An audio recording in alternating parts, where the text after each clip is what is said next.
Whoa. Whoa. Okay. All right. Am I on? I think I'm good now. We are. My bad, you chat. My bad, chat. Let's start that over. Let's start that over real quick. All right. Cue the music. Holy cow. I had Rode Central connected, and for some reason my normal mic wouldn't connect with Rode Central connecting. So we got it fixed though. Welcome everybody to another episode of Rants About Tech Live for May 5th today. Thank you for joining me.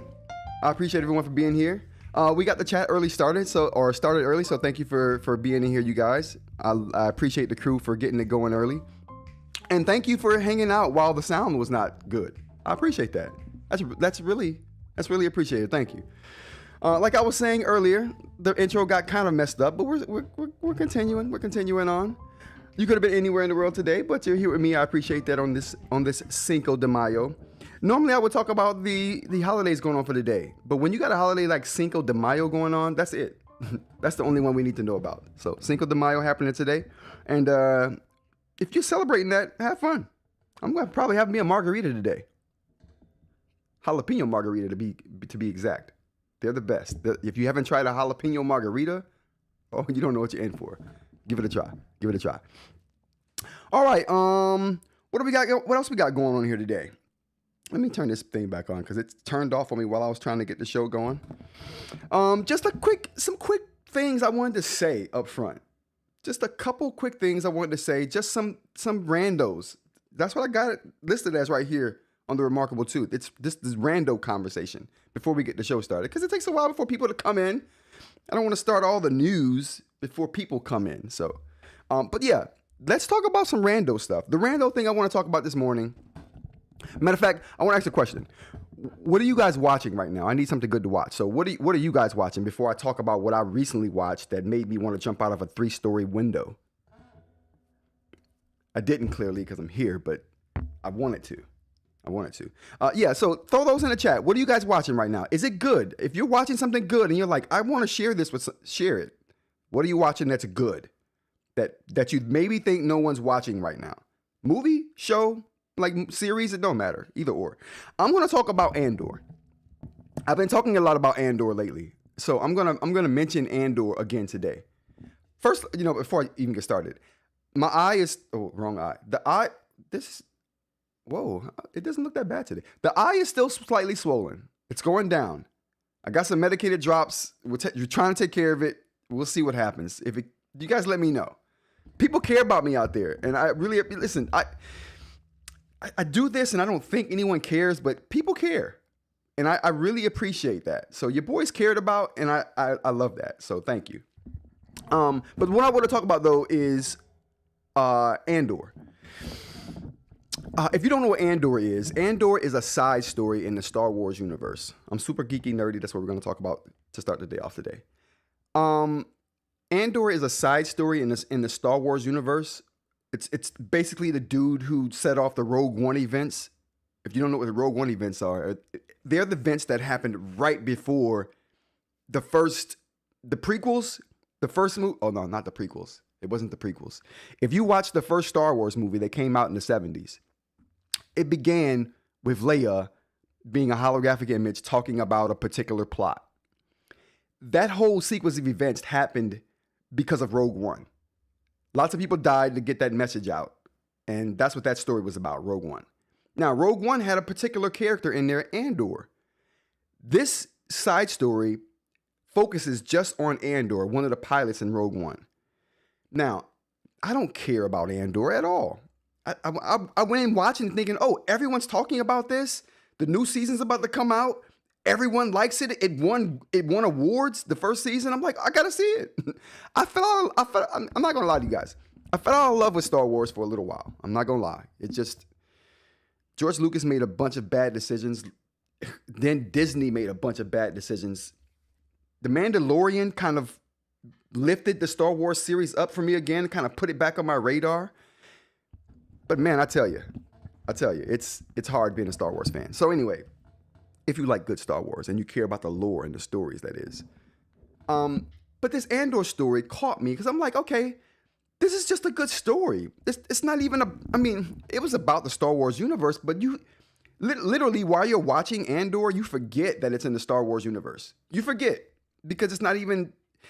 It's almost not even relevant to the story that it's in the Star Wars universe. That's how good it is, and it just gets progressively better as the series goes. Every episode in the Andor first series or first season is great.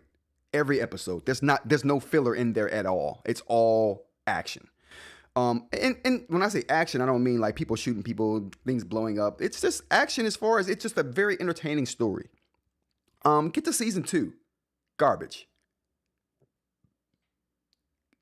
Season 2 is just, I'm like, it couldn't have been written by the same person. It's so bad. I don't want to continue watching it. I stopped watching it. I had to stop watching it. I'm like, I'm a movie snob for sure, right? So it takes a lot to impress me. But if the first season was phenomenal, why can't the second season at least be good? Why can't that at least be the expectation? It's not. So if you're going into Andor based off my recommendation last week, like how awesome it is, yes, stop at season 1, okay? Don't even bother taking yourself to season 2. Super inconsistent. Nobody looks the same. Like between one season and the next season, people shouldn't look 40 years older.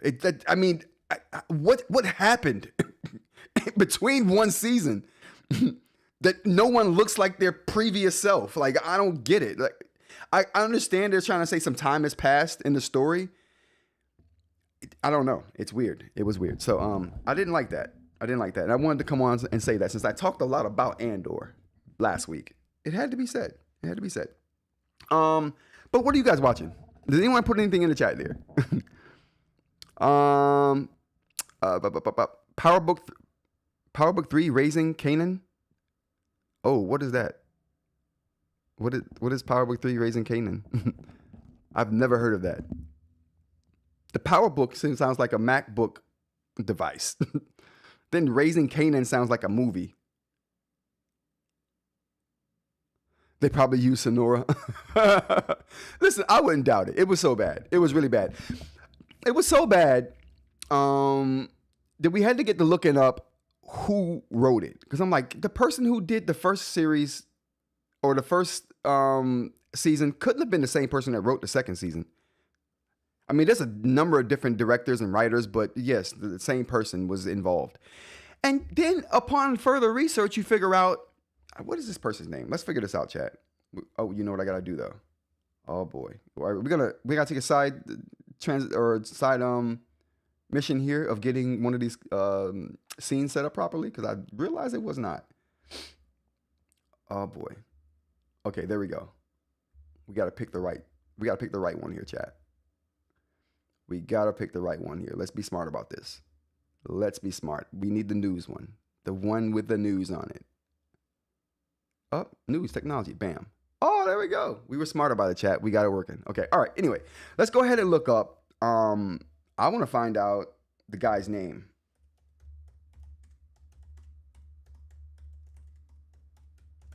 The writer. There we go. Beau Willimon. I mean, all these people were writers, but this Beau Willimon right here, the freaking worst. This dude needs to be fired. Then I realized this is the same guy who's the writer on, what was he the writer on? There we go, House of Cards. Same writer on the House of Cards. I guess he does good political stuff. Just looking at his discography right here, I guess he does good political stuff. He does not do good Star Wars stuff. You know who does do good Star Wars stuff? Jon Favreau. Everything the guy touches in the Star Wars universe is good. Fire this guy, hire Jon Favreau to finish writing Andor, and then you're back on track. Okay, I had to say that. Beau Willimon, you should be ashamed of yourself. You're ruining things. Okay, all right. We'll go back. All right, so that's my side rant for today. Oh, you know what? I'm not done with that. My bad. I'm not done. Two more things about this side rant, then we'll get on to the tech stories. This is tech related. This is movies. There's tech involved in this. Cameras. Smoke and mirrors. I I then, after being disgusted by Andor, I go on and say, you know what? I'm going to check out what else is available in the Star Wars universe, just so I can see if Disney's ruining everything. Like, because now I'm thinking at this point, Disney is ruining everything. I'm thinking that they are probably doing a worse job than what George Lucas would have done by just a little bit. He would have totally ruined it as well, but I can only imagine they're doing a slightly worse job than what George Lucas would have done. So then I go and I'm like, okay, everyone talks really good about Obi-Wan Kenobi. Let me go check out Obi-Wan.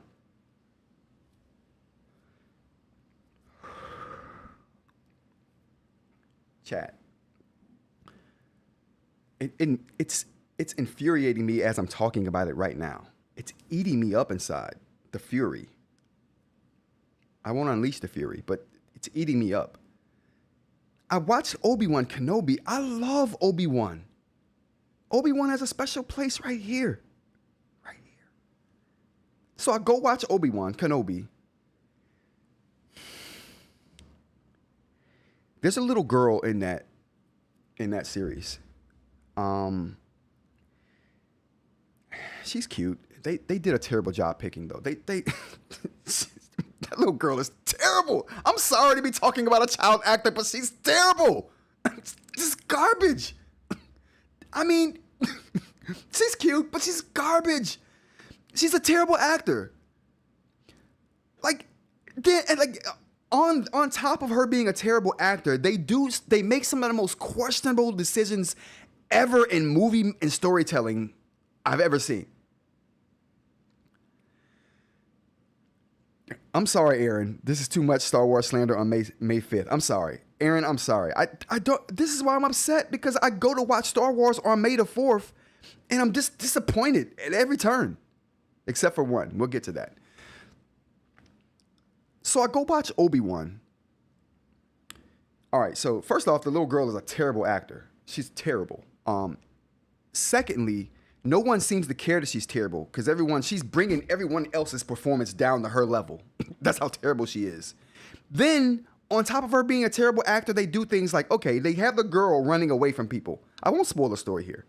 The little girl now, she's Leia. She's playing a young Princess Leia, which just makes me mad. Like, why do you let someone just degrade Leia's character like this? Just terrible. The director should have been like, little girl, do better. Like, someone picked you to be good. You're not. So, anyway, the little girl scampers and runs off from people. People are chasing the little girl. And every time they show the little girl being chased, and she's being chased all over the place. The whole series, the little girl is just being chased. And I didn't finish the first season of. I don't know if there's a season. What is it? I think it was a 6 episode event. I didn't get through the second one. But for 2 episodes, an episode and a half, the little girl is running from everybody. She just runs. And you know what? On the point of her being a terrible actor, watching her run is an exercise in futility. I just couldn't. It's like, this little girl doesn't even know how to run. No one taught her. There was nothing in her life that caused her to want to even go to a playground. She was probably made fun at on the playground because, like, little girl, you can't run. How are you a little girl and you can't run? That's what little people do. They run. How did you never learn that skill at 10? I don't even know how old the girl is, but they say she's 10 in the movie, so whatever. Okay, so the little girl, terrible actor, she can't run, okay? Physically can't run. It looks like she's skipping while she's running. It doesn't help that she also... Never mind. So, they don't even make an attempt to make it look like the little girl is running fast. She can't run, and she's not running fast at all. The pace in which this little girl is running from people at, a baby could catch her. A baby that's never learned how to walk or run, that's still just crawling, could catch her. That's how fast this little girl is running. A baby could catch her, okay? But these adults who are chasing her get nowhere near her. Now, I get, if the little girl gets caught, the story's done. you know, the story's through. If she gets caught, I understand that. But at least simulate her running fast. At least try to make it look like the little girl is running fast.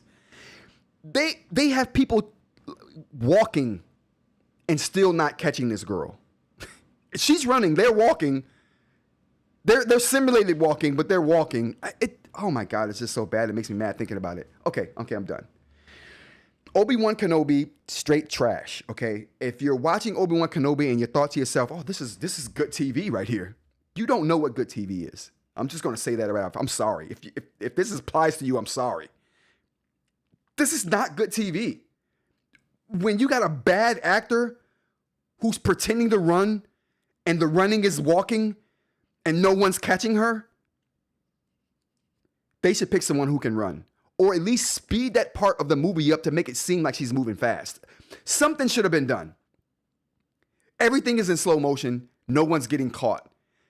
Okay, that's gripe number one. The next one is the little girl causes problems that wouldn't happen. Like, I get it. It's a movie, and you got to have conflict. You got to have someone who does something stupid. You got to have that. That was her. But full time. She never did anything that was remotely on par with someone who's Leia. I don't know. Okay, all right. I'm done, you guys. Okay, I'm done with Obi-Wan. I watched an episode and a half of Obi-Wan. I'm disgusted. I'm like, okay, what else we have? Okay, so then I go to Boba Fett because I'm like, I like Boba Fett. He's a part of the Mandalorian saga. I liked the Mandalorian saga a lot. That was really good. Boba Fett.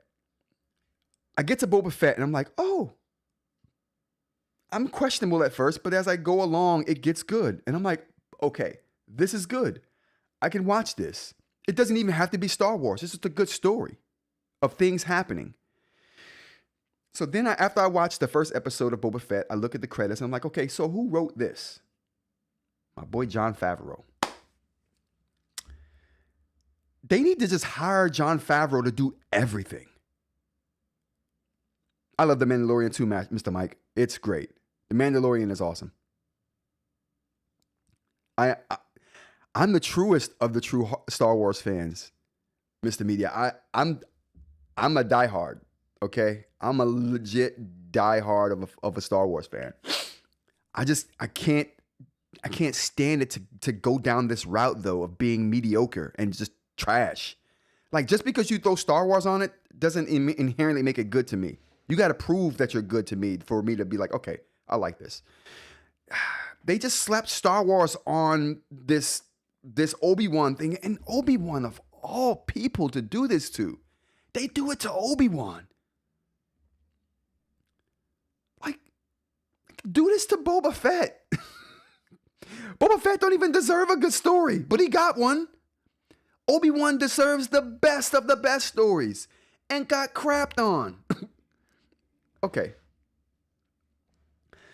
All right. So anyway, that was it. That was 25 minutes. I'm sorry, you guys. My bad. I'm sorry. I had to get that out. It's been killing me. Okay. Let's move on. Let's get to the tech stories for today. All right. So up first we got, you know what? I'm sorry. Oh boy. I got to say one more thing. One more thing today before we get to the stories. Sped up videos. They hurt.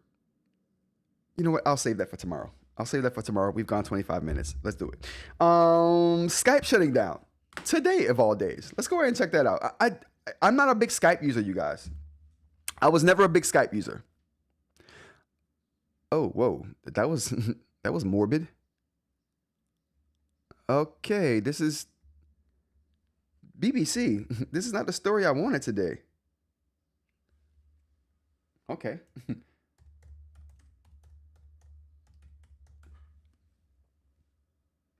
I can't believe the BBC got me like that. They did though. Skype shutting down today. The best alternatives, but we don't want alternatives. I want details on Skype shutting down.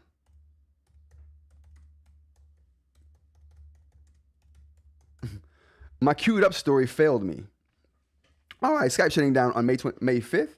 Microsoft is retiring Skype for focus on its Microsoft Teams platform. Users can migrate their contacts and chat history to Teams or export their data before shutdown, says Microsoft. It's shutting down today. So I guess the point I wanted to make here is that if you have used Skype, you want to migrate your stuff before the end of today, because today is the official shutdown of Skype. Matter of fact, let's go and see if Skype is up. No, not Skype shutting down. Just Skype.com.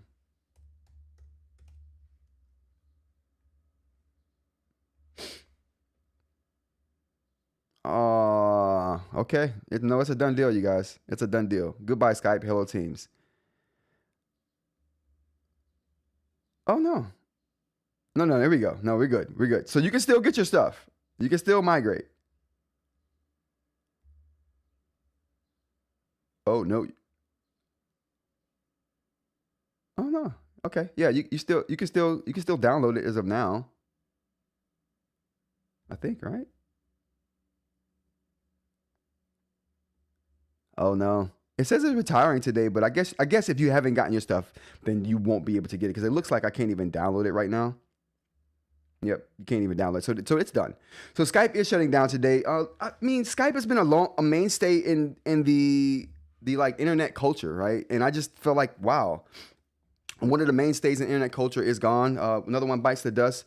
But you know, it stayed around a lot longer than a lot of Google products that have bit the dust since Skype's acquisition by Microsoft. But good run, Skype. Good run, and you will be missed for sure. One less video tool to be used on the internet. GTA 6 delayed. Let's check that out.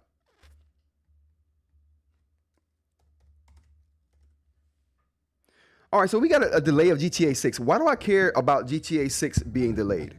GTA 6 being delayed affects a lot of things, and it's probably affected a lot of things so far. Actually, let's go to the chat real quick and see what we got here. Oh my God. All right, let's go. I should have started the chat before we went on to this GTA 6 thing, but this is too much Star Wars slander on May 5th. I'm sorry, Aaron. Parmesan, you sold me. I'm watching Obi-Wan right when the stream is over. Parm, good luck, man. Good luck. I'm serious. You're going once you see this little girl running, you're gonna be like, oh, this is bad, and no one catches her. This is. And then what made me turn the TV off is the fact that when Obi-Wan tried to catch her, he couldn't catch her. I'm like, a baby could catch this little girl. Obi-Wan, a Jedi, can't catch this little girl? He's gonna let this little girl get him killed? What? I'm just, woo. Yeah, no. Mr. Mike says, I love The Mandalorian. Mandalorian is great. It is a great series. Aaron says, you, sir, are not a true Star Wars fan. I am. The thing is, they also, oh, you know what? My bad. I'm on top chat. Let's go to live chat. The thing is, they also have different directors on different episodes. They do. That is a thing. And that's why I check at the end of every episode to see who wrote it and directed it. Because I know that they do that kind of thing, which I think is the dumbest thing ever. Like, continuity, man. They're not building any with this trash. But when you get a Favreau production, Jon Favreau wrote everything. Okay? You know what I mean? You don't get this splintered bull crap that they're doing with these other series. And Obi-Wan, why do they do this to Obi-Wan? Come on. That's okay. I only felt like an hour. It only felt like an hour. It probably did. No, wait. I want to hear what you were about to say. No, I can't. Listen, Mr. Mike, I've been getting more like you on a daily basis, and I can't do that. What about sped up videos? I can't. We'll talk about sped up videos tomorrow. If I keep going down that road, it'll never end. Skype and Teams are totally different, Mr. Mike. Why would they? I don't know. Like I said, I'm sad that Skype is going away. A little bit. It's been here for me. You can't do that much with it. They need to add, you can't do anything with it. Yeah. Poor girl probably had a neurological disorder. That is so mean. She does not have a neurological disorder. 100%. She's just a garbage actor, and she does not. No one ever taught the little girl how to run. That's just what this is about. She's cute as all outdoors, though. Holy cow, is she cute? Just someone should have taught the little girl how to run. He can't catch a little girl because she herself is a Jedi. Okay, and I guess she's like suspending reality. It looks like she's running really slowly, but she's actually running fast. I get that. They should have done a better job of explaining that. Because right from this perspective, it looks like the little girl was never taught how to run. Joseph the Spaceman, you guys should watch Star Wars, the Clone Wars animated series. I watched that. That was really good. And and we talked about Andor at the beginning. Andor, the first season, superb. The second season, just don't even bother with it. Just stop at the first season. Don't upset yourself. No one taught her. I mean, and you know what's weird? Typically, kids don't need to be taught how to run, but that little girl, she needs to be taught. Okay, she clearly does not know what running is. She's clearly never had to run for her life before. At 10, I was running for my life at 8. So I mean, listen.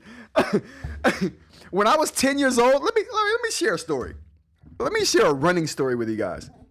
Just in comparison, by the time I was 10 years old in Louisiana, Leesville, Louisiana, mind you, the dirt roads, because there weren't any paved roads in Leesville, Louisiana. The dirt roads of Louisiana is where I cut my teeth and learned how to run. This is at 10 years, by 10, I was running on train tracks, jumping on the trains. Straight hobo stuff at 10. That's how good my running skills were at 10. This little girl don't look like she could run from a baby. If a puppy was chasing her, she'd be caught. Like what? Yeah, Andor good. Obi-Wan, no. Andor season 1 good. Season 2 trash. Straight trash. All right, let's get back on track here. Let me go through the chat first before we do that though. Plus you got a Vader fight. Plus you got a Vader fight. Who in what series we talking about? I like a good Vader fight. 100%. Joseph the Spaceman says 10 out of 10 show. The second season is all right. The first season, great. Yeah, first season is great. The second season, I mean, no matter what you think of the second season, you got to admit that it's not as good as the first one. 100%. I absolutely would have been okay with just an all right second season. To me, the second season was trash. I was running away from my mother with her wooden paddle at 5. Word! Listen, you know what I'm saying? Mr. Mike? This little girl had clearly never had to run from her parents from a whooping. Like,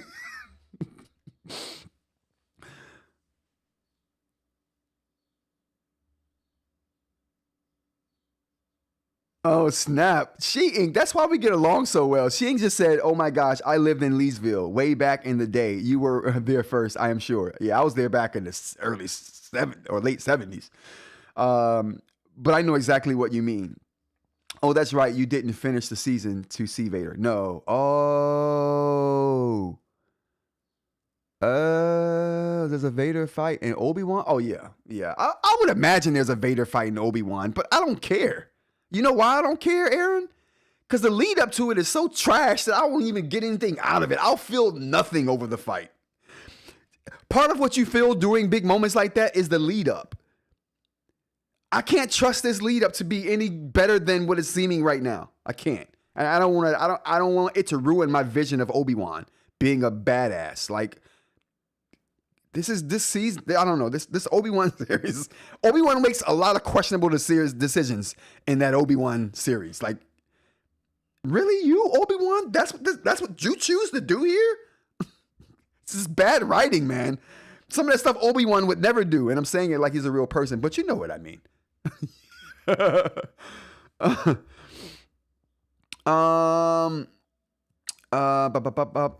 Retroactive spoiler alert. Oh yeah, my bad. Mike, exactly. I still have that wooden spoon she used. Listen, man.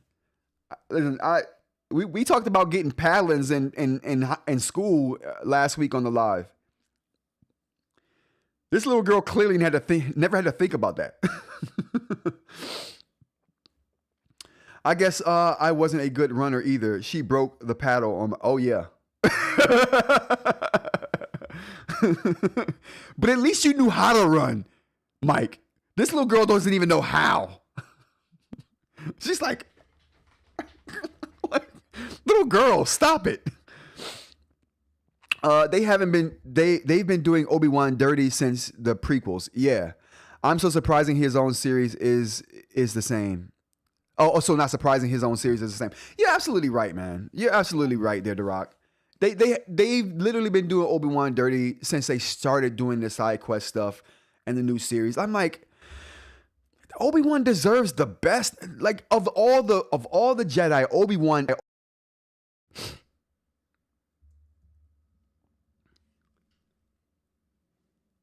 All right, chat. I don't know. I think I'm back. I hope I'm back. I was touching buttons I should not have been touching. But I think we're good now. Yeah, we're back. We're back. Okay. All right. Anyway, yeah, they've been doing Obi-Wan dirty for a little while. All right. What else we got here in the chat? Oh, at the Rock, I agree. All right, we got caught up with the chat. All right, we can get to some tech news now. Finally, okay. Let's continue on, shall we? What do we got here? I think we were doing GTA 6 delayed, and why I was talking about that. All right, so let's go back to GTA 6, you guys. Oh boy, you know what? Let me put this back up here. My bad, chat. I got to reorganize some stuff since I was touching buttons I should not have been. They should have never gave me buttons. They should have never gave me buttons. All right, here we go. Okay, so we're back to GTA 5. Okay, GTA 6. GTA 6 delayed. Now, why do I care about that? Because I care about GTA, but I'm not a huge GTA fan. I will be buying this when it comes out and playing it though. This will be on the gaming channel for sure. Wait, chat is showing up faster now. Oh, snap. Okay, cool. I'm with that.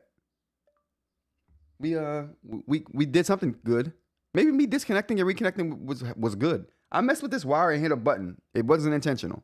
But if it helped, thank goodness. I care about GTA 6 because what GTA 6 does affects the rest of the gaming industry, right? Case in point. When Rockstar sets a date for GTA, the rest of the gaming industry typically restructures what they're doing around that.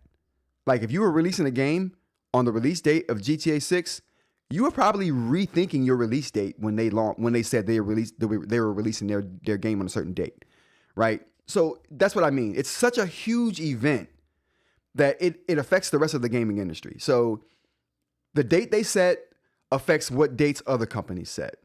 And them setting a date made other companies change their trajectories on their release dates. Now that they've delayed that, you can see the conundrum that these other companies are having right now.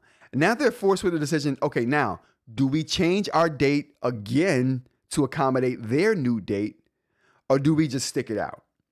Everyone else who were like, oh, phew, we're in the clear, their release date isn't in our window, we're good to go. Now, if their release date is in another company's release date window for their game they're releasing, now they have to change that date.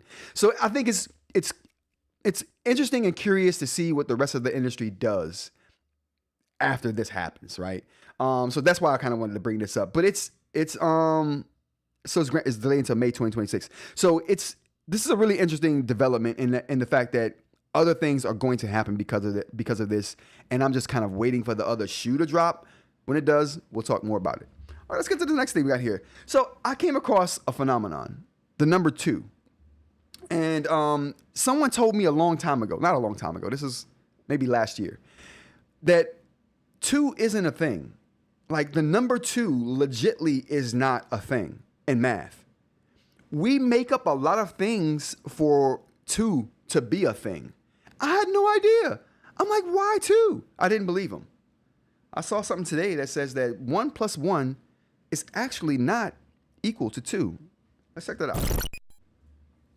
So I'm gonna try to pull up that thing here. 1 plus 1 is not equal to.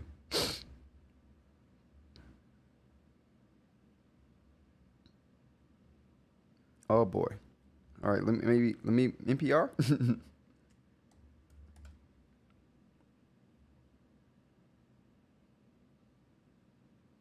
Okay, we don't get that. Oh, I had such a good explanation for this, chat.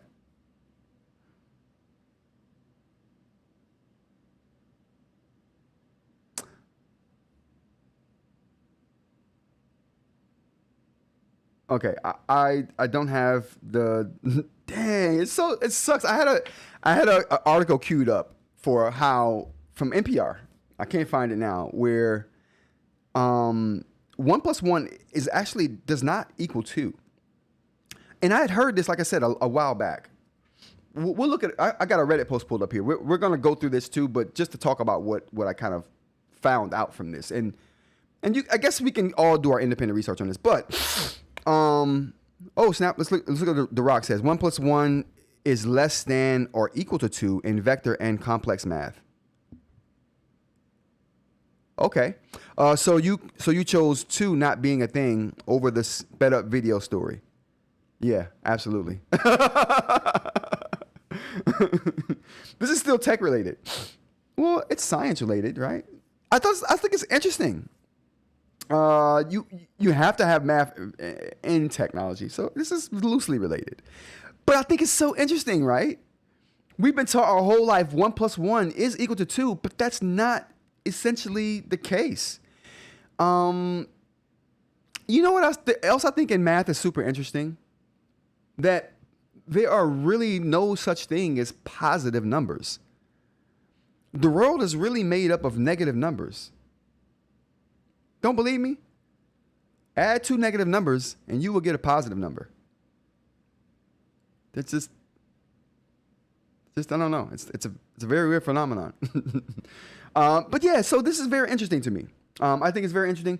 Let's just read the beginning of what this Reddit post says here. So see if we can glean any interesting tidbits from this. I have this indisputable proof that 1 plus 1 is equal to 2 is a subjective opinion and not a fact. Okay. That's kind of not what I was hoping to lead towards. The reason 1 plus 1 equals 2 is not a fact is not because of a mistake in mathematics. It's because facts, objective truths, do not exist at all in our reality. Okay, this is not what I was hoping to be. No. Okay, that's not the road I wanted to go down on this, you guys. I'll pull the story up again. I can't research it here to find it again because I tried to do a quick search and it didn't come up. But I'll resurface that story. And we'll talk about it. But so interesting that these math truths that we like hold so what word am I looking for, chat? These math truths that we are so like hell bent on, or we hold so I don't know what word I'm looking for. I'm lost for words right now, which rarely ever happens to me. But we hold these things to be true, and it's just funny that all our lives we're taught something, and then we later on find out that it's not the case. It's made that way to make what we're doing beyond the number 2 easier, right? Yeah. Super interesting stuff about math. Aaron says Newton EI 1 Newton north force on a body plus 1 Newton west force equals a root 2 force going northwest. That's beyond my security level, DeRock. Boy, Newtonian math. I do know this. A Newton is a unit of force. That's one thing I do know. Mr. Media says Ed is definitely going to fact check you in the Discord once he hears this. 100%. I wholeheartedly expect to get that. This is interesting though. I'm gonna find that. I'm gonna resurface that article and we'll have a decent conversation about it because we can't do that now without the article. It was very interesting, and it was an NPR article too. So I hold it to be to a high standard, right? And I think it to be true as well. So we'll see. And it's according to The Rock. We got some Newtonian math that says, yeah, this is what it is. On a number line, a one dim number line, 1 + 1 = 2 always. Yeah, I'm going to go back to that and find out under what circumstances 1 + 1 does not equal 2 and why it doesn't equal 2 and why 2 itself is not even a number. That was brought up on a Joe Rogan podcast by an actor. What's his name? Help me out, chat. Who was that went on Joe Rogan talking about how we've been lied to about math? I mean, we've not been. I mean, I guess you could call it a lie, but people just telling us what they have to tell us to get us to understand bigger concepts, right? If I said to someone, if like the easiest way when I'm explaining atoms to kids, like I use an analogy that's not true to explain it. Because it's something that makes sense to kids, right? Kids understand planets going around the sun. Kids understand that. They may not understand the mechanism that's in place for that, but kids understand the Earth rotates around the sun, the moon rotates around the Earth. They understand those concepts. So I like to say atoms are like solar systems. They have a center sun, the nucleus, and they have the protons, or no, the electrons on the outside that are like planets that are rotating. Now, that's not true, right? It's not true at all. But it's something that kids can visualize in their head and say, "Oh, okay, that's what's kind of happening here." Later on in life, they'll find out that's not totally true, but that it wouldn't have mattered for their understanding of kind of what's going on, if that makes sense. So that's why I say thinking that 2 is a thing when it may not be, it isn't a lie, essentially. It's something to put in place to help you understand other concepts. A placeholder concept, if you will.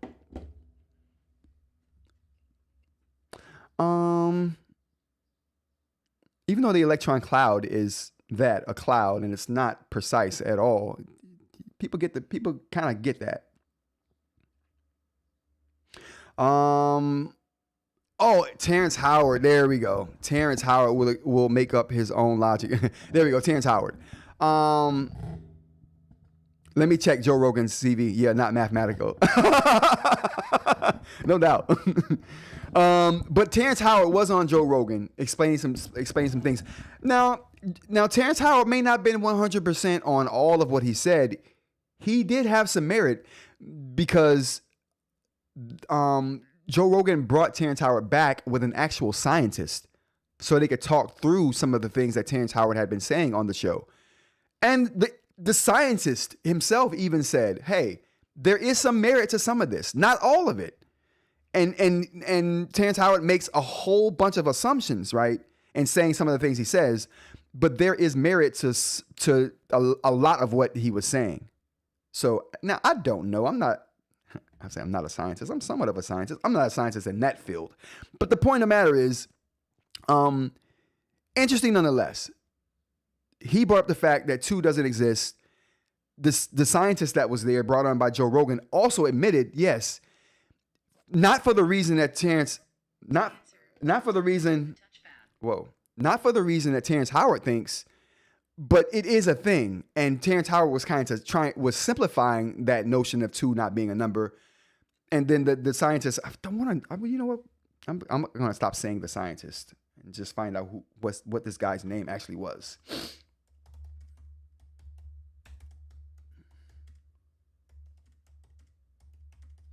I'm trying to figure out what scientist is on Joe Rogan with Terrence Howard.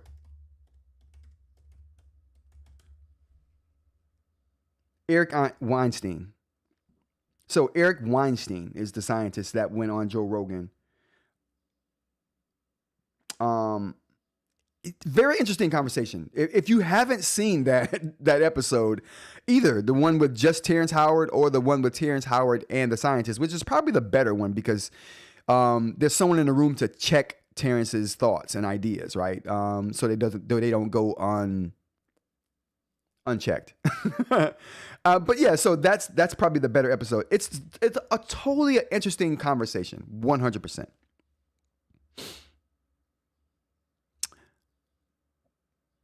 Aaron says Neil deGrasse Tyson debunks this topic. He does in a way, I think, but I think Neil deGrasse Tyson was a little too dismissive of Terrence Howard. I really do believe he was a little too dismissive. First of all, he didn't. He didn't. I mean, and to his defense, Neil deGrasse Tyson is a very busy dude. Like, he's one of the top scientists in his field. He does a lot of work outside that field as well, as far as entertainment and stuff. So he's super busy. So he doesn't have the time to read a treatise of Terrence Howard, right? I mean, he's got real treaties to look at from real scientists. You know what I mean? And he's got real peer reviews to do. So I don't fault him for not giving Terrence the time that he deserved for this thing. But I definitely think before dismissing him the way that he did, I feel like it deserved a little more discussion. Like, he blasted Terrence, and Terrence was I mean, and for Terrence to be someone who was right about some of the things he was talking about, like, Neil deGrasse Tyson wasn't trying to hear any of it. And I don't know. I thought he was a little too dismissive, but you know, he's the scientist, like, right? He knows better than I do, for sure. All right. So what do we got next up here? We have, do we care about privacy, you guys? There's a couple of stories I want to talk about to kind of test whether we actually care about that. Is this something we even, you know, do we value our privacy anymore? So there are a lot of tools coming out on the AI front. Let me get rid of Bo Williamson. Bo, you're failing us right now, Bo. You need to just go rethink your life choices. But AI is making life a little bit easier for some people. If Ed hears me say that, he's going to go off on me. So for some people, Ed, not everyone. The tools that they are implementing, though, need a lot of information to be very useful, right? So a lot of tools that are coming out are getting more personal information from the users, right? These things they're remembering what we're saying now because they can continue the conversation. On that point, let's side rant. Last month, but you know what? I'm not even last month. For the last 3 to 4 months, I've been talking to my AI assistant about a number of things. The nib that I'm producing is one of those things. Like, this thing is so helpful researching things. Now, when I would talk about the nib, the materials being used, the shape, manufacturing, all of these things I would be talking about and getting information and then researching and all of that. And then taking information and putting it into the AI, getting insight on the information that I'm inputting into the AI. It remembered everything that I would say. So if I came back a week after talking about my nib and say, hey, let's pick up where we left off on the nib project, where are we at on the materials? It would just know the last thing we talked about. It would be able to start the conversation off from where we left off. I wouldn't have to remember those things, right? I could just start talking. It remembered and would surface it for me. Okay, these are the materials we were talking about. This is the frame of thought we were on before. It caught me up with where we were, and then we finished up. Like, we just picked up from there. So useful. I went to try to pick up the conversation a few days ago, and it didn't know what I was talking about. I was lost. I'm like, wait, what? Like, what? The conversations we've been having, like, what are you talking about? You don't... I said nib, and it was like, oh, do you mean a fountain pen? I'm like, what bro? fountain pen? Like, what? When have I ever said nib and fountain pen? It would instantly know I was talking about a stylus if I said nib, and we would just. It was so great, you guys. I gotta say, it was so awesome. That stopped working a few days ago, and then I heard that Google is going to give Gemini memory. I'm like, Google, what are you talking about? You're giving it memory. It's been remembering my conversations for the last 6 months. Like, what are you talking about? Like, you're giving it memory. It's going to remember personal stuff about me. It's been doing that for the last 6 months. What are you talking about? It stopped doing it recently, but it had been doing it. So I'm thinking maybe they scaled back on those features. Maybe they gave it everything, right? And this is legitimately what I think. I think Google, when they launched those features, they gave Gemini everything. Memory, personalized information, they gave it everything. And then they're like, wait, other companies are charging for that? Oh, no, sir. Let's roll that back. Let's take it out. Let's make a press release saying that we're going to come out with these features when we already had them in the program. I'm so upset. I'm so upset that they're making me pay for something that I was given for free before. Oh, that's legit how business works. Never mind. Okay, never mind. Okay, I'm through. I won't go on about that. Let's go to the chat.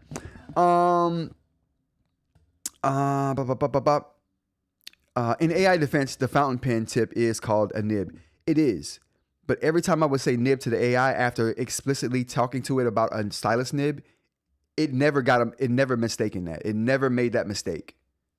It not only did it never make that mistake, it would say, "Oh, are we?" It would say something to the effect of, "Oh, are we finishing up are we starting our nib conversation up again? Oh, would you like to pick up where we left off with your stylus nib?" It would say things like that. Now it doesn't even know what I'm talking about when I say nib. It's like, do you mean fountain pen? Like, bro, no, it's not what I mean at all. All right, anyway, but back to privacy. So that's one area of my life I'm willing to give up privacy for. Like if the AI wanted to like gather personal information to help me with a project like that, go right ahead, take all my information. As a matter of fact, my take on privacy is this. I gave it up years ago. I stopped caring about privacy years ago. How do you guys feel? Do you still care about your online privacy? Because I don't. I stopped caring. This is the reason I stopped caring. First of all, we're giving out information to so many companies, like for doing regular stuff, that it's crazy. Let me sit back here. We give companies access to our data. There we go. We give companies access to our data almost in every aspect of what we do online, right? We're opting into almost everything to use these social site services, Facebook, Instagram, like TikTok. Like you give up so much of your privacy just to be on those apps for free, because that's how it's not free. You're giving up your information to be on that thing. And that's how they get paid, mining your data. So I stopped caring about it years ago. When AI came on the scene, I'm like, okay, cool. Google has all of my data. I don't even care about it anymore. Just take it. As long as you're going to do something good with it, as long as you're going to feed it back to me in a useful way, right? That was my thing. So I don't really care about privacy anymore if companies are going to do something with my data. I know they're going to sell it. I know they're going to mine it. They're going to try to benefit some way from it, try to advertise back to me in some way. I get that. But that's going to be done no matter what, in my opinion. How do you guys feel? Am I naive? Am I alone in this I don't care about privacy anymore thing? Because it seems like everyone's taking data now for services. For you to have that service for free, you're giving up your data and personal information. Duroc says, I'm concerned about privacy. One of the reasons I'm not on social media. Big companies like Google, it's nearly unavoidable, but always look at TNCs. Yes.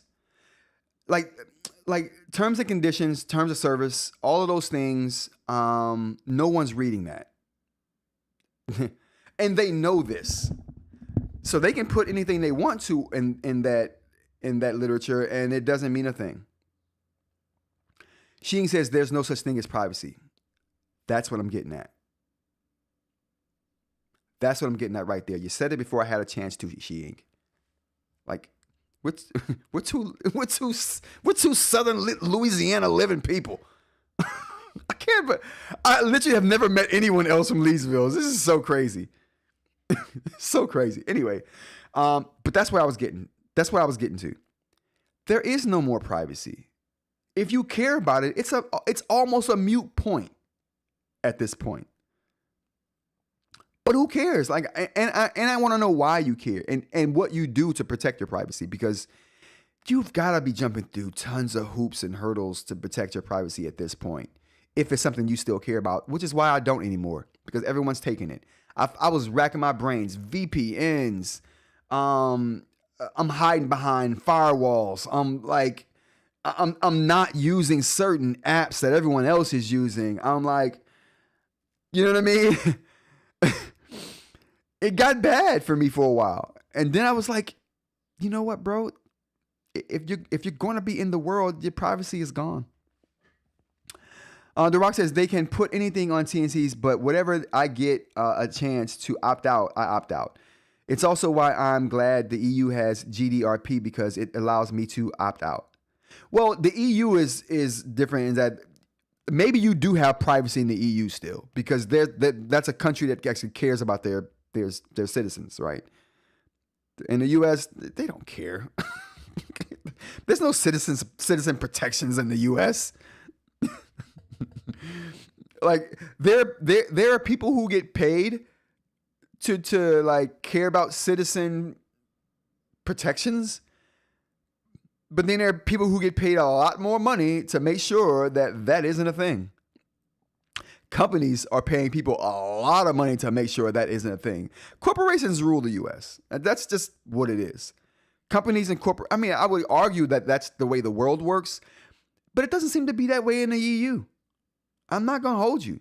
They care about their citizens there. It seems a lot, because they don't allow the food poisonings that we allow in the US. And when I say food poisonings, that's not like a play on words or anything. That's literally legit food poisonings that we allow in the US to happen. The cancer-causing products that we allow here, they don't allow that trash in the EU. And I want to say they don't allow it because they have people who are getting paid there whose job it is to care about the citizens of their country. And they're getting paid more than the people whose job it is to make sure that no one cares. Clearly. But here, the people whose job it is to make sure no one cares about the citizens are getting paid way more than the people whose job it is to care. Hence, no one cares. The Rock says, I'm US based, but because the GDPR exists, it means multinationals need to oblige by GDPR even in the US. That's interesting. I didn't know that. I did not know that. That is very interesting and awesome, actually.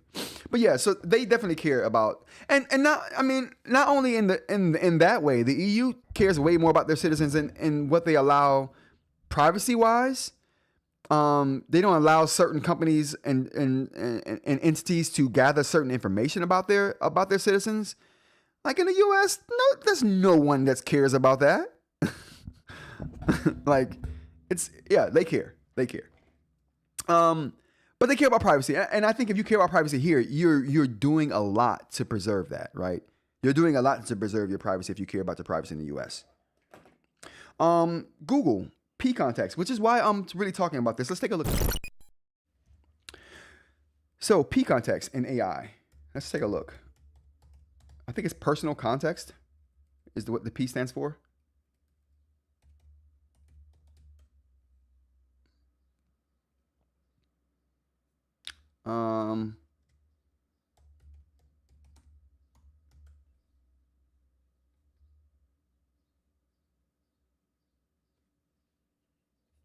Okay, let's see, but that's not it. So I'm trying to figure out what, well, not trying to figure out what, but where, what product Google is putting the P.Context in. I saw an article the other day where Google is going to be taking personal information and implementing that into the AI results, and they were labeling it under P.Context, but they didn't talk about what product they were putting that in.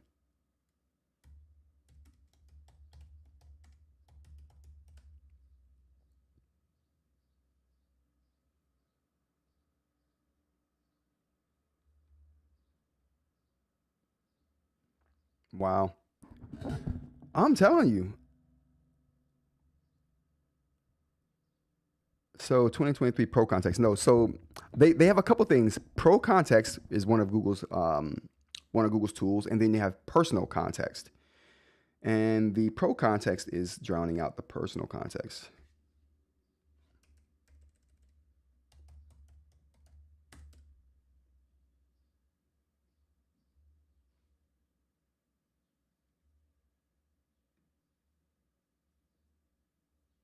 Okay, no.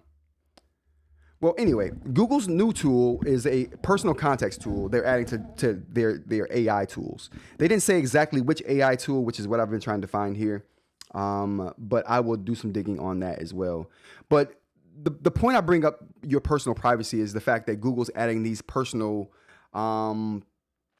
contexts into their AI searches, where they're basically saying, hey, if you are using AI tools, you can have AI search your Gmail. You can have AI search your searches. You can have AI go through your all of your Google tools, and not just Google. Well, they said search tools, so it's probably just Google tools, to search personal information and use those in its responses to you for your AI prompts. So if you're using Gemini, it's going to have personal data from you to add a personalized response to your queries. Now, that requires a certain level of privacy invasion, if you will. And that's what I wanted to make sure or see if people were okay with. And that's why I asked that question: Do we still care about privacy? Because if giving up some privacy is going to give you some insight into how you use AI or how you go about your day, is that worth it?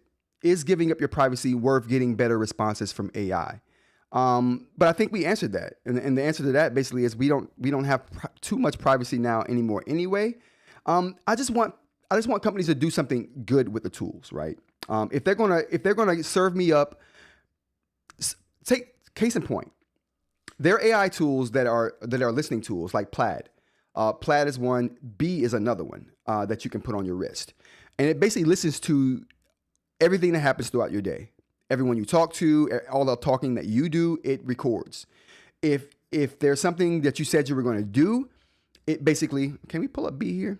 If there's something you said you were going to do,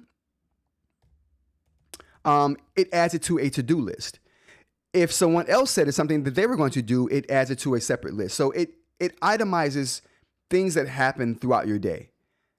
But clearly, you have to give up a huge amount of your privacy for this to be functional, because you got to be okay with someone listening to not someone, but AI listening to everything you're saying.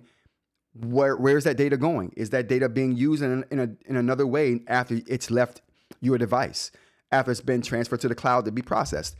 All those things are concerns for privacy. Or if you're in the EU, do they say privacy? Is it like aluminium? Is it like aluminum and aluminium? Privacy and privacy? I don't know. I like privacy though. It sounds good. Through any event though, let's see if we can find B.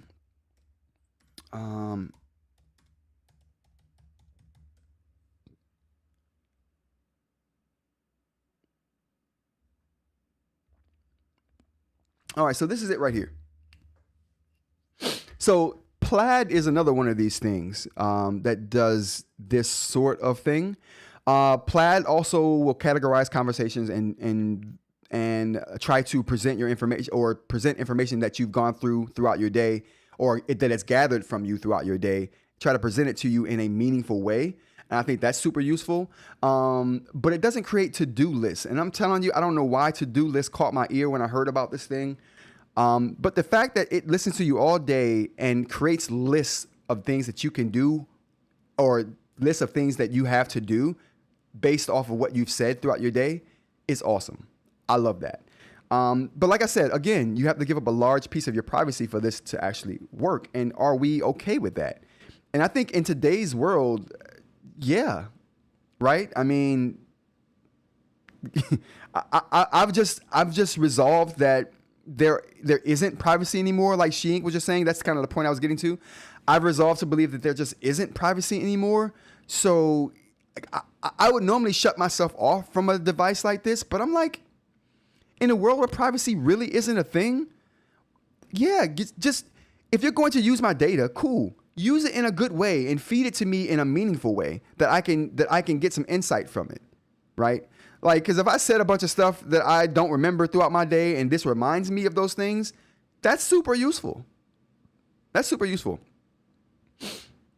CJ, what's going on, brother? Jay, how's it going? Jay's joined the chat. No new Google Voice features yet. We haven't talked about that yet. CJ says, with powerful enough devices, it could be doable offline and stay on device. I think that's what Apple is trying to do with their AI. They're trying to do that. But even more importantly, I think what Apple is doing is impressive. Well, one of the things Apple is doing is impressive too, is they're saying even for the AI computation that's got to happen on their servers, because they still have to send a lot of the data to the servers to be processed, and then it just kind of sends it back to your device for it to feed the information to you. Even what's more impressive about what Apple is doing is that they're saying, hey, even for the data that we have to house on our servers or have processed on our servers, we're letting independent investigators come into our facilities and do an independent audit on whether or not we're using data the wrong way, whether or not we're doing what we say we're doing, right? That's impressive. No other company's doing that. Yeah, Apple's like, okay, Apple to me is the most secure company if you care about your privacy, to buy phones from, to use their service. Do they get hacked? Of course, they're not hack proof. But as far as caring about your privacy, they're putting their money where their mouth is, and they're putting money behind getting the infrastructure in place that makes it easy for people to know that their data is safe. They're like, you don't have to trust us. We have independent investigators that can be paid to come and check this stuff out. You don't have to get this from us. So, or you don't have to trust us when it comes to that. You can trust the people who are already trusted in this realm to do their job, and then to make a report giving you the facts, right? So I think that's super important. Thanks for bringing that up, CJ. Yeah, but I think with devices like this and the new Plaid device, or the Plaid devices that are out, I think it's I think this is going to be something that's going to be around. But the problem with this is twofold to me. Anytime I see a device like this that does one specific thing, my thought is this will never make it. It'll never be a good device. Not that it's not a good idea, but because there are already smartwatches on the market that look like this, that can do thousands of other things, including this. This legitimately could be an app on your smartwatch, right? Because let's be real. Let's be real. It's not like your smartwatch ain't listening to you already. Let's be honest. When you go to talk to your watch and say certain things to it, how does it know? It's listening, right? So, yeah, a lot of smartwatches are already always listening now, always on now, and they can do this kind of thing. They can do that. So I'm like, this will never be good, or this will never be around long because someone's just going to put this into an app on their smartwatch and it's going to be a done deal for this lone star right here.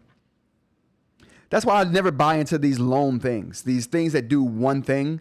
If it looks like a phone and only does one thing, it's going to be trash in a year or two because phones are going to implement whatever that thing does, and it's going to be non-functional. Like no one's going to care.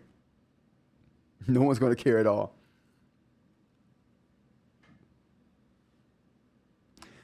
And she says, I don't know. I can only wear so much tech. That's another thing. Like, how many watches are you going to, you know, this thing right here only does the recordings, right? So what are you going to do now? Wear 2 watches? 3? Like there are some people in the world who wear a watch and a fitness tracker. I get it. You have a watch you like and you have a fitness tracker you like. Fine. Are you now going to wear 3 devices? No. That's why I wholeheartedly believe this is going to be baked into a smartwatch in the very near future, and we're not going to have to worry about this because they're always listening right now anyway. Good idea. Just, they should have made it an app. This wholeheartedly needs to be an app. All right, let's go on to the next thing we got here. We got, oh boy. I had AI listening too long here, but I think I took that off. All right, Google Voice features. Let's check it out. All right, Google Voice. Now, if you don't know what Google Voice is, holy cow, let's get you caught up, okay? Let's get you caught up. Google Voice is, it saved me on so many levels. I've used it for so many things. It's such an awesome tool. Google Voice is an online phone service that gives you a phone number. It used to be Grand Central. Yeah, it used to be Grand Central. Google bought Grand Central, and Grand Central was an awesome app. It was awesome. I mean, Google made it even more awesome, but it was an awesome app. I was a Grand Central user when it first came out. Basically, what it did was it gave you a phone number. It allowed you to tie that phone number to your actual phone, and then it gave you features that your phone could never dream of having. Like this was a thing when like back in the day you couldn't block phone numbers. Like your carrier legitly would not allow the phone companies to put phone or number blocking software on phones. So back in the day you couldn't block phone numbers. Google Voice would allow you to put a number in your phone and block it. Like you wouldn't have to worry about it. Back in the day, there was no voice recording on phones. Like your phones just didn't do that. But if you had Google Voice would record conversations for you. Not only that, it would transcribe. Like this is back before transcribing was a thing on phones. Like when you would get a voicemail, your phone transcribes it for you now kind of automatically. This was before even that. It would transcribe your voicemails for you, transcribe conversations for you. It would allow you to have an introductory thing. It would allow you to have a switchboard so you can route calls. It was just crazy. And like I said, this is a time when your phone didn't allow you to do anything. So for this to come about and to be so awesome was just a godsend for me. So that's Google Voice. You get a number and it lets you do so many things with that number. Like you can spoof the number, you can hide the number from other people you're calling. I mean, that's possible too for almost anything. But like I said, this is back. I was doing these things back when this wasn't common on phones.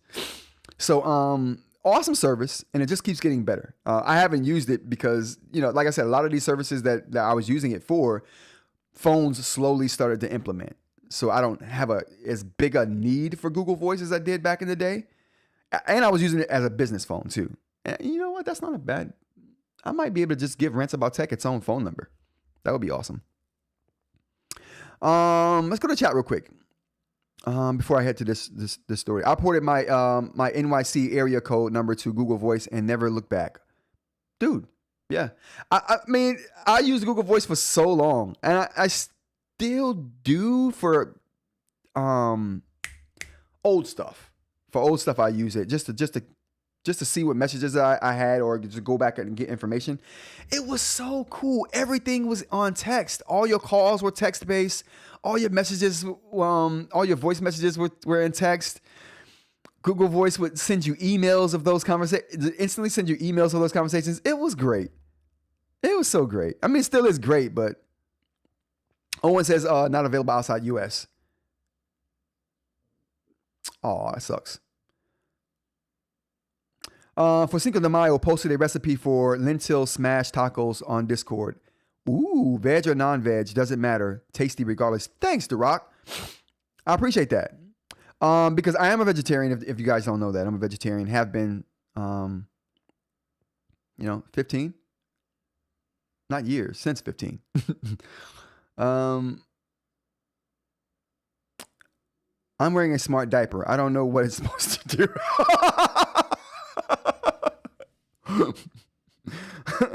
It's supposed to monitor and let someone who's supposed to change you know that it's time to be changed.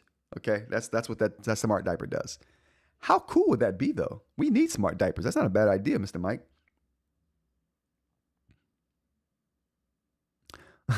Owen says, it's okay. Everyone hates the U.S. now. No one wants to call you anyway. No doubt.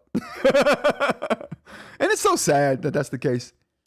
That didn't always used to be the case. All right. But yeah, Google Voice. Let's go ahead and check out the new features of Google Voice here. I love Google. I used to like, but I think that the new features here are, can we get that? There we go.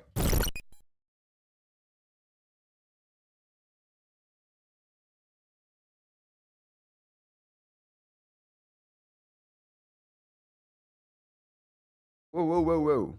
My bad, you guys. Let's go to the top again. Google dusts off voice and add. Google dusts off Google Voice and adds three-way calling. Google is giving Google Voice app much needed love after leaving it practically untouched for a long time. The company is adding a refreshed in-call interface with key call control buttons lined up in a row, plus the ability to start a three-way conference call. In a workspace update today, Google says the call conference now has a prominent and easily accessible layout that looks more like Google Meet. It includes a transfer button to the left of the hold button and an add button to the right that changes to merge when you have a second call waiting. This is a look at the interface here. I will agree. The Google Voice interface got a little long in the tooth. I'm not gonna hold you. It started to look pretty historic. I said historic. It started to look pretty ancient. Okay. Not as pleasing on the eye. So that they've done some updates and threw a fresh coat of paint on there. I'm happy with that. And that they add some functionality. They didn't add a lot of functionality because, like I said, this thing is action packed as it is. It's feature rich. Like if they never add another feature for the next 10 years, it'd be good to go. They just need to make it look better, work better. Not work better. It works pretty good. But they can always optimize. Optimization is always good. You start three-way calling by tapping the add button during the existing call and selecting someone from your call list, which is the way three-way calling normally works. Voice will then start a call with the other person and let you merge the call with a tap. The interface also gives you a notification-like message on top to let you know when someone is on hold and gives you a button to switch between calls. Now, this reminds me of the first time I saw call merging and call waiting on the iPhone. Yes, I was number 13 in line in 2007 when the iPhone launched. Lucky number 13 I was. Lucky number 13. And when I saw the merge call button, I was like, this is so cool. You can visually see calls being merged. And that's the vibes I get from this. That's the vibes I get from seeing this interface right here. It's very cool looking. What do we got for Jay? Oh boy. Can we get back? Okay, there we go. Google Voice needs RCS, right? Wait, it doesn't? That's news to me.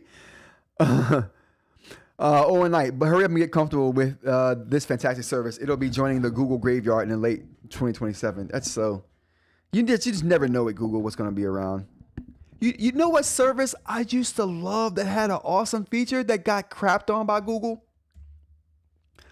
How many of you out there used Google Google's social media service. They made a social media service called Google.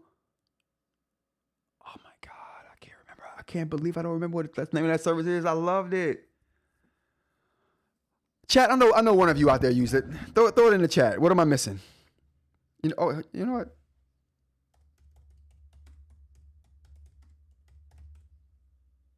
There we go. Google Plus.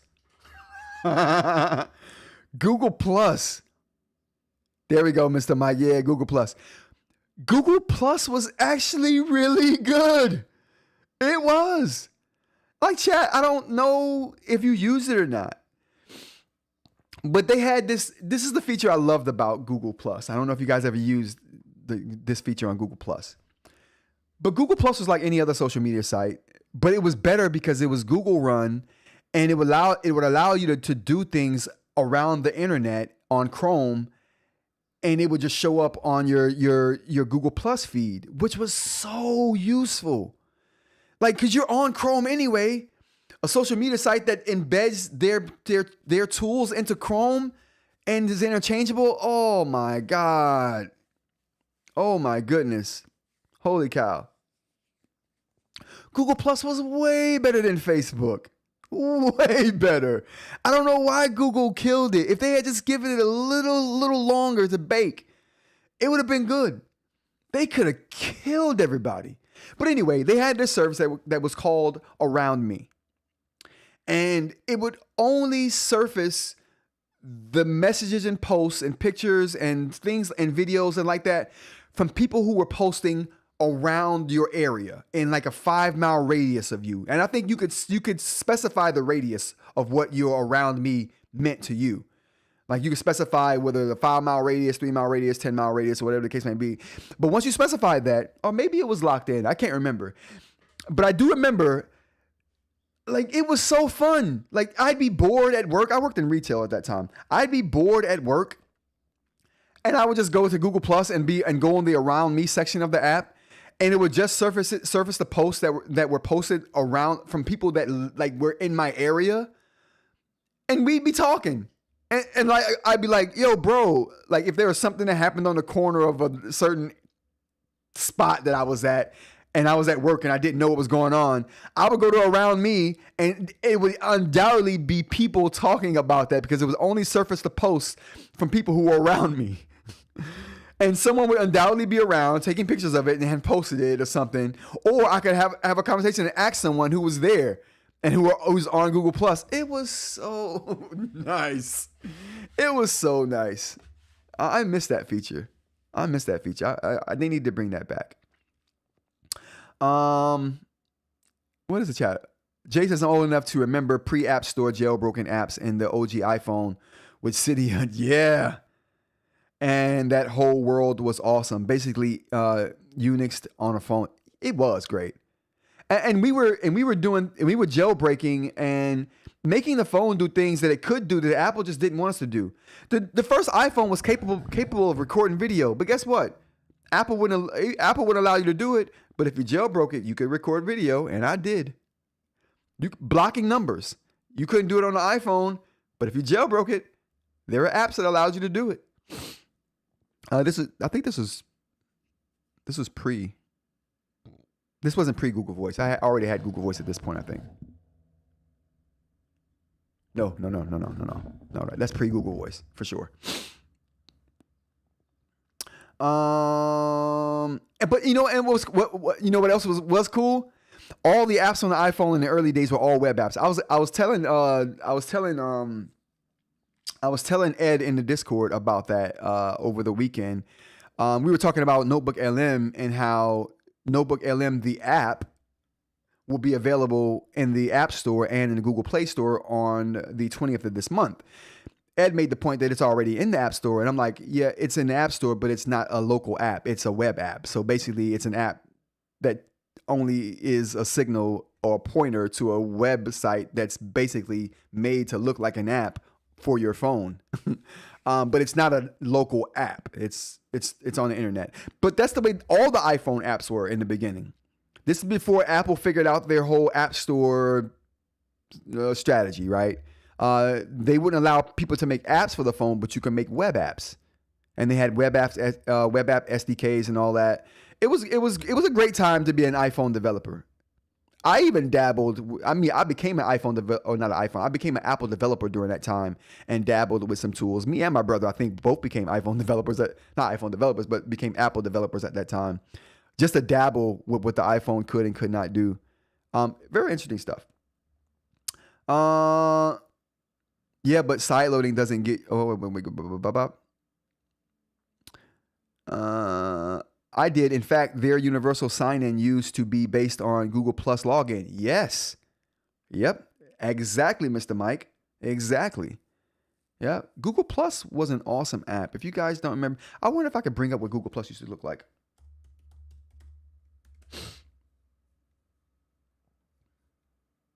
You can't, there's nothing. Oh, there's no screenshots of Google Plus. Oh, there is. There is, chat. Oh, you gotta love the internet. Oh. There is. Let's check that out.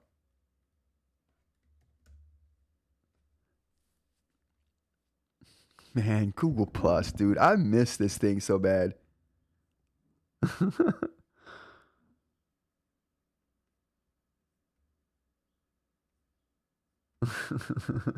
So this is kind of what the Google Plus interface looked like. So you had the what's new section up there. Oh, this brings back so many memories. Oh man. Oh, this brings back so many memories. I'm getting nostalgic around this stuff. This is just great. Oh, let me get it over here.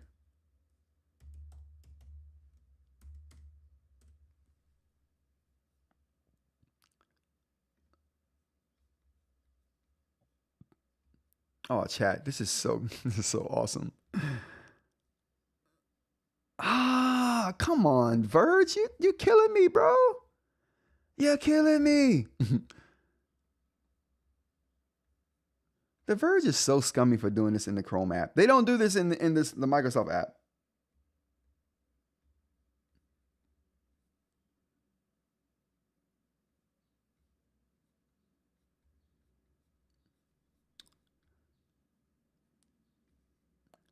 Oh, so this is kind of give you a good look of what the interface was kind of like. You got the profile, people, photos. God, there was everything here. Dude, think about this. Guys, just think about this for a second. A social media site, I mean, even if you're an iPhone user, you have Google Photos. Like, even if you're an iPhone user, it makes no sense for you not to have Google Photos because it's a free app that allows you to back up your photos for free and save you space on your phone. I've been telling people this for years.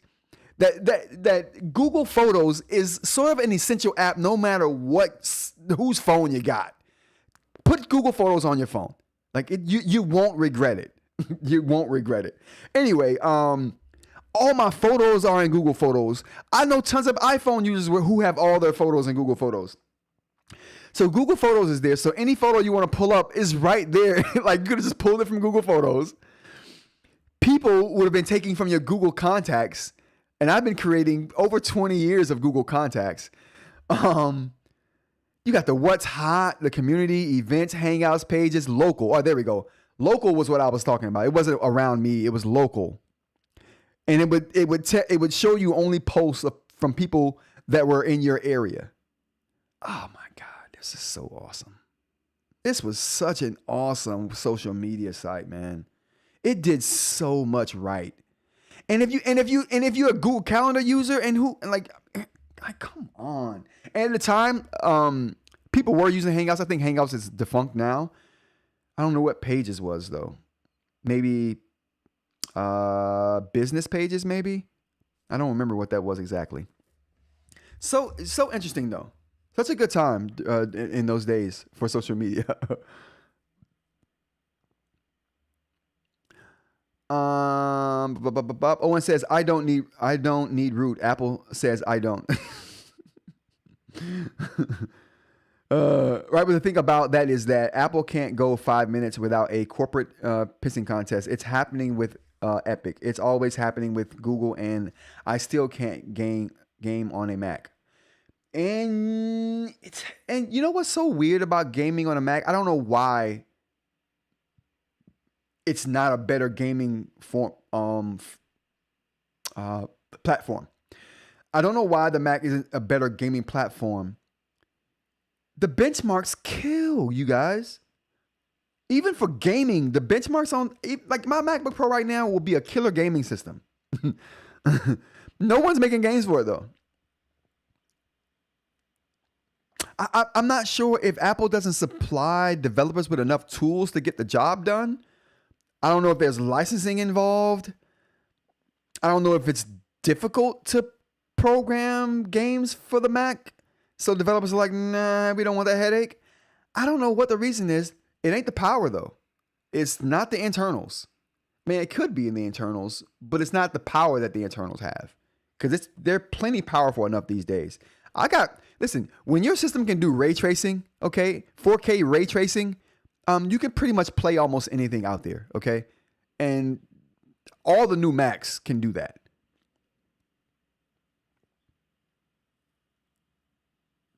Oh, it's a money thing. Okay, no doubt. Yeah, they need to just get over that. It would be an awesome gaming platform. Metal, yeah, but Metal is still a layer. I don't like that layered. Like I don't like virtualized environments. There we go. And Metal to me is just another virtualized environment. It's good, from what I hear. But it's just a translation layer. It's just a virtual environment that I don't want to deal with. Or am I wrong about that, Owen? I mean, I'm not 100% on that, so I could be wrong, but I think I'm right about that. All right, what else we got here?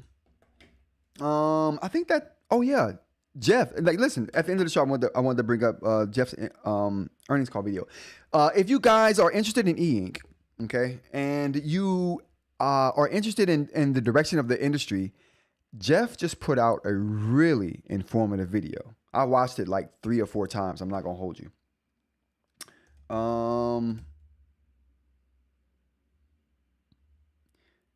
Jeff just put out a really good video.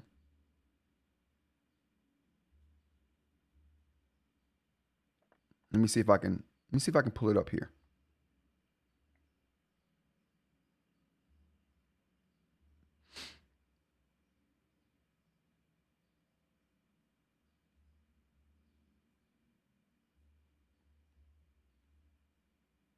There it is. All right, so from Jeff's page, he's got let's look at eInk's latest annual report. It's like an earnings call from eInk, and he goes in on a lot of beefy and really good information on the topic. So if you guys are interested in eInk and you want a good video to take a look at that's very informative, check out Jeff's latest video. It came out yesterday, but it's only like 20 minutes long. It's very good. It's very good. Definitely go check it out, you guys. You're not going to regret taking 20 minutes out of your day to check that out. Super informative. All right. What else we got here? Supernote notes. Let's go ahead and check out those. All right. So to end this live off with, I'm gonna just talk about some of the notes I've been taking on the Supernote platform that I haven't mentioned in my videos yet. I've done a few, and this is in an effort to get notes going for reviews. So like I said, I got a lot of videos planned. It's like so fragmented, but the Viwoods video or review is in the mix, and it takes me so long to do reviews, which is why I don't like doing them.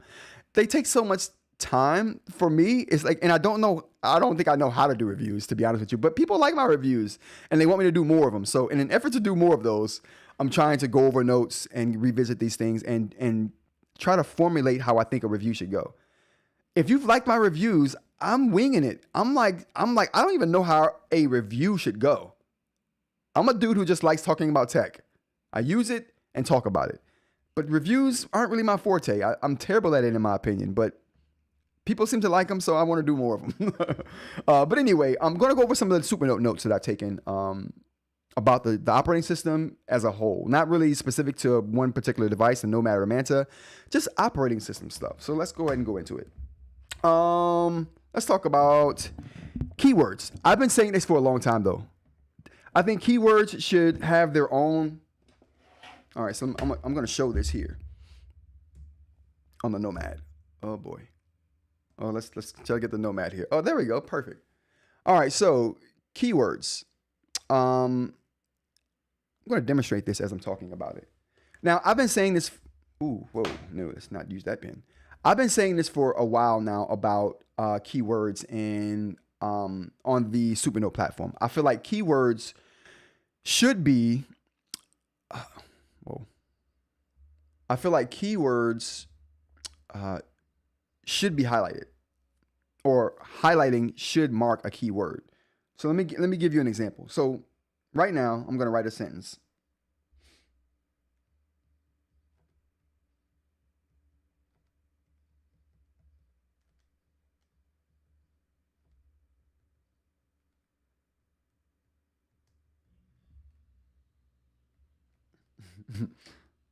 Whoa, it's like, hello world, I'm doing fine despite my swollen eye. And I really am. All right, so now, Aaron says, you never used that Manta. Why are you trying to out me, bro?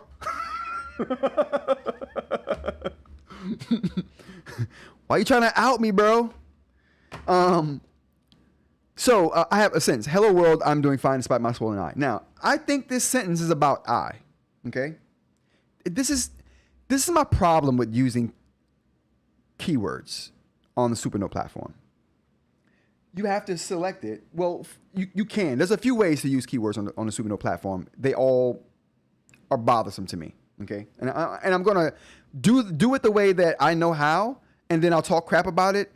And after the crap talking, I'll say how I think it should be done, and then you can let me know how dumb that is. But you know what? Let's go to the chat before we dive in on this. I'm sure Proton is a layer as well, right? And that runs fine.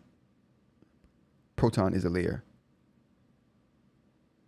Oh, I don't know.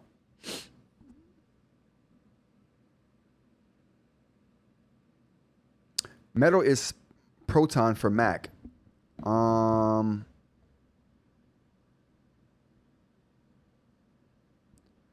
could be wrong. I've never heard of Proton. That's new to me. Is Proton PC based, or is that Linux?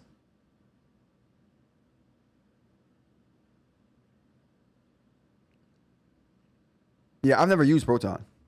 I've never used Proton. So that's news to me. I'll check that out though. Let me throw that on my to-do checkout list. Ooh, Proton. There we go.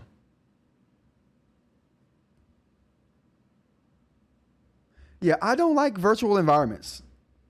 I avoid them if I can. You know what I used to use though?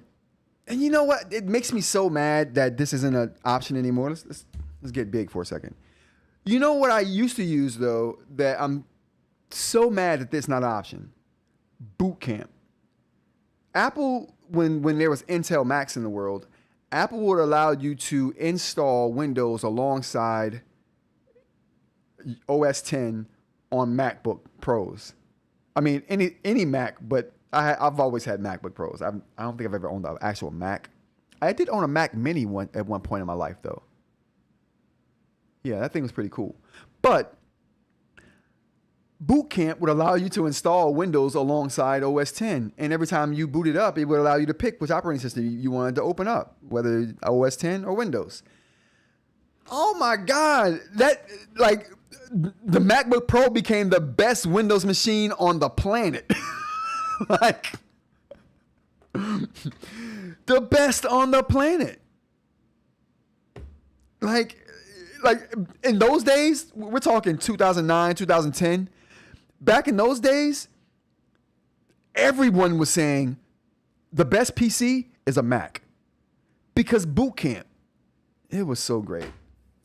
And I knew people who were, my brother was one of those people. My brother loves virtual environments.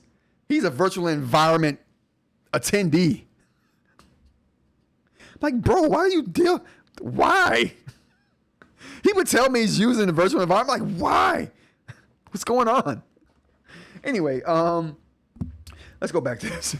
So if I wanted to do this, right, I got a sentence here. If I wanted to say, okay, I want to make sure that I know that this page is going to be about my eye. So I'm gonna circle eye. I'm gonna select the K here, which makes this thing I just selected a keyword. Now I gotta confirm that the auto conversion worked correctly, and that I is the correct auto conversion to text for the handwriting, and then I add it. It's added. Now that it's added, I gotta go back. That's too much. That's far too much to be doing. Like, how about this? You hit the highlighter. You have 1, 2, 3, 4 highlighters here. And they're just highlighting colors, right? They're just different highlight shades of gray, if you will. Not if you will, that's what it is. How about we add a 5th one? That 5th highlighter is really the keyword selector. So now, instead of, if I go to the highlighter, I select the keyword selector, and then I just highlight I. That does a few things for me. First of all, there's something graphical here where I absolutely know that this is a keyword now. Before I highlighted this, the way that you do the keywords, there's no graphical representation. There's no graphical like confirmation that you did something with that word. So you may not remember that that's a keyword. So you may be tempted to go back and circle it again and make another keyword. Now you got 2 there. Or you may have to go back to or you just go to your keywords and like, okay, now I got to look at all my keywords. Oh, that's the wrong way to go. Now I got to go to, oh boy. Oh my goodness. Now I got to go to all my keywords. I have 2 here. And see if that's a keyword. And then I go back and I'm like, that is a keyword. Okay. Now, what? That's too much. The most efficient way to do this would be something like this. Highlighting it makes it a keyword. That way you graphically know something's there. And if highlighting is the keyword marker, you know that that's a keyword. It's done. Now, if they want to auto convert that in the background and add it to a keywords list, fine. Do that in the background. I shouldn't be involved in that at all. All right. Maybe one involvement. If you do want to involve me in that whole situation, right? I have to confirm the conversion since they want to convert I to text. Let's go back. Oh, that didn't. Double tap right here. Double tap. It brings up stroke erase. Oh, you gotta love it. You gotta love that. Anyway, the thing here is that if you want to auto convert that, like they want to, let's just select it again, convert it to a keyword. They want to auto convert it to text, right? That's what they want to happen. If you have to do that, fine. Why do we need to take me out of this to do that? Right? Why do I have to be taken out of my note to confirm that I is spelled correctly in their conversion? Once I highlight it, show me a little pop-up of what you think the conversion is, and just let me okay it from there. We're done. we're done. So it goes from being like an 8-step process to like a 3-step process. I highlight, a pop-up asks me, is the conversion correct? I hit yes, we're done. It adds it to my keywords list. I have a graphical identifier that this is a keyword, everyone wins. Now, case in point, this is exactly how it happens in their PDF reader. So why wouldn't it happen this way in the Notes app, where it arguably makes more sense? Whatever, man. I don't make the rules. I just abide by them. Okay, so that's one of my things.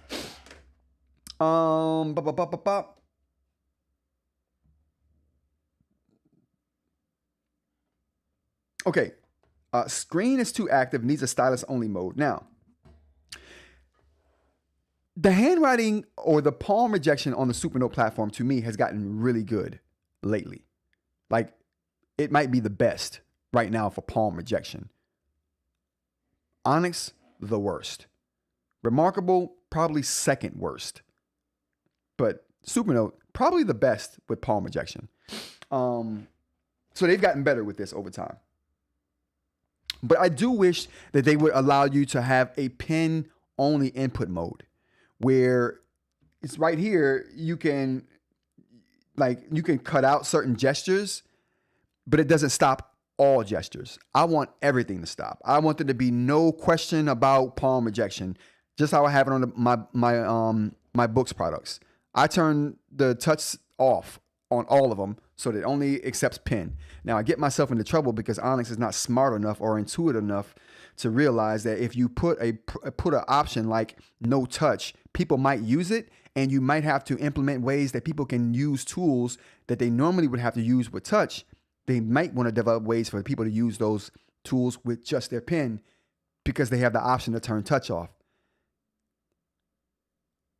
I'm not gonna even hold you and try to hold Onyx to some kind of standard of being reasonable or, I don't know, caring about the user experience, because they don't. That's just another reason why they don't, or another example of how they don't. But point is, there's no way to do that on the Supernote platform. I would love for there to be a way that you can turn off all touch input, so there's no problem with palm rejection at all. You would be 100% palm rejection on the Supernote if they would just allow you to turn the touch off altogether. Just make it an option. Like, give me an option up here somewhere that I can just turn the touch off. You know, not a lot. What else we got here?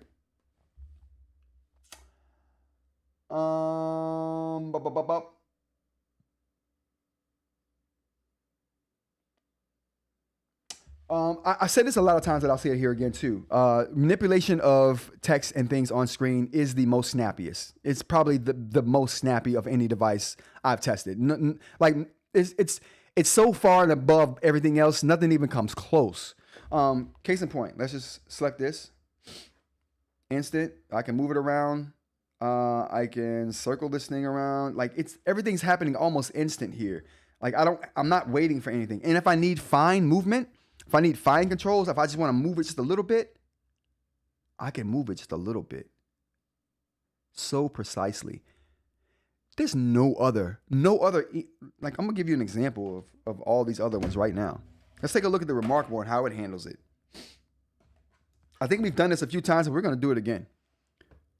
Let's just circle this. The Remarkable's good, though. It ain't as snappy as the Nomad. It's good, though. It's a little slow. I mean, this probably has something to do with how the settings are set up, but who cares? If Supernote can set their settings up to where their stuff is running really good, why can't everybody else? You know what I mean? There's no excuse. And I see people say that, oh, well, it's the settings. Who cares?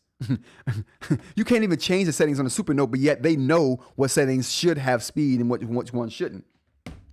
If Ratta can do it, everybody else can do it. Oh, boy. Oh, snap. Manufacturers are calling, but I'm on a live. The things I do to keep these lives going. I got to call that dude back after the live is done. I hope he's got some good news for me. We might have some good news, chat. Anyway, and thanks to Jay. Jay sent me a video through Discord this morning that, man, I learned so much from. Sheesh. But yeah, thanks for sending me that video, Jay. A lot of manufacturing news in there that I am using right now. So appreciate that. Yeah, so back to this. So it's not You know what I mean? It's not Supernote level. It's not Supernote level. Not only that, what else we got here? That's it. It's just not as snappy. Just not as snappy. But the Remarkable is second best, in my opinion. Second best for selection manipulation. Onyx, they're not the worst. I've seen worse. They are definitely not the worst, but they're close. All right, let's do a selection. Oh, that wasn't a selection at all. There we go. Okay, let's try that again. Awesome. All right. Now we're moving. You see what I mean? Oh, you can't even. All right, let's go over here. You see what I mean here? It's just not. And trying to like make fine movements. You see how it takes a minute to register that you have a fine movement happening? Not so with the Supernote. Oh. I can do fine movements with this, and it's moving when I move my hand. There's little to no delay. I won't say there's no delay because there's probably some, but not a discernible delay. So that's why I really do like the selection tool on the Supernote platform, and this goes for the Manta and the Nomad here. Oh, what else we got here that I haven't talked about much? I mean, there's a lots of things I like about the Supernote. I don't get into that too much, but there's lots of things I like about the Supernote. I've made a few videos though talking about the biggest things I like about the Supernote.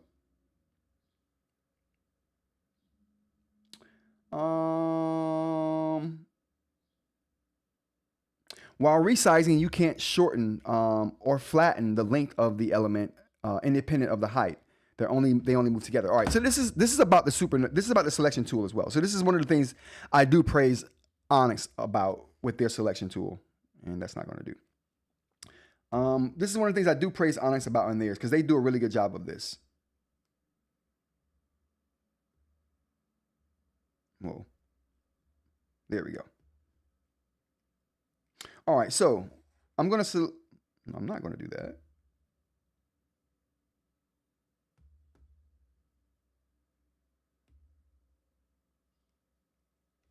Okay, here we go. So I'm going to select this again. Now, here we go. I'm going to just put this like this. Why is it? That's weird. Okay, anyway. So I'm going to select this right here. Now, they give you anchors on the corners to resize the selection appropriately, right? It's proportionately, there we go. It proportionately resizes the selection. So I can, grab this side and make it bigger or smaller, right? I can grab down here and make it bigger or smaller going this way. I can grab this way and make it bigger or smaller going that way. Or this way, right? So you have options there. Or you can, like I said, you can spin it with this thing right there. Now, what they don't allow you to do is shorten it or make it thinner. Let's take a look. So this selection I have right here. Let's take a look. I'll move up a little bit more. So this selection I have here, you see anchors on the corners that allow you to resize it proportionately, right? And you also have these anchors in the middle that allow you to squish or shorten and make the selection thinner. So I can do things like this, make it shorter that way, right? I can do things like make it longer if I want to fill a space up. I can make it shorter if I want to make the space smaller. Now, why does that matter? Why is that better? Whoa. Why does that matter, and why is that better than this?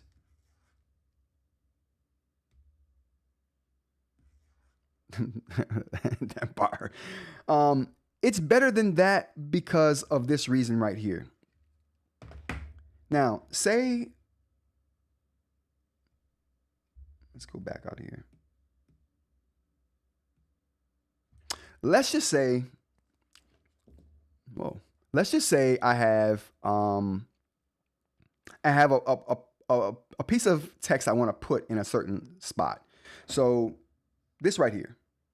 Say I want to move this. No, let's not do that. All right. Say I want to move this.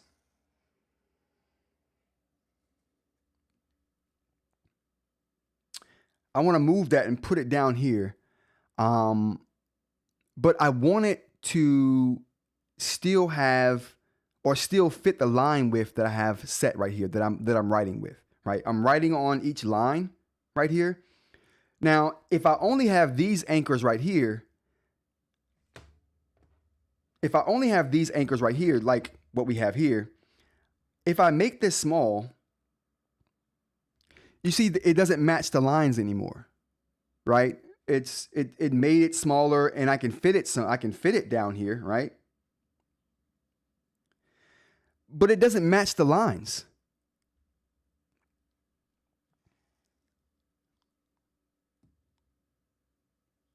But if I select it and resize this way to fit a certain space, now the lines still match, right? I can fit this in a spot. I may not be able to fit it down here for that, but I can fit it in a spot and manipulate it, and it still match the lines that I've been using to write. That's why that's important to me, because it matches and lines up. It allows me to put sections of text in spaces that they would not normally be able to go when I'm doing editing. I normally would have to do a whole rewrite because something wouldn't fit somewhere. But with this kind of tool, I don't have to do a whole rewrite for that particular thing. I can just squish it and fit it into whatever space I want to fit it into, as long as I can still read it. And that's the big thing about the selection tool for me on the Supernote platform. I wish there were 2 more anchors here, right here, or 4 more, here, here, here, and here, that would allow me to do that kind of squishing and fit these things with the lines that I'm already using in consideration to that. Let's go to the chat real quick before I continue with this.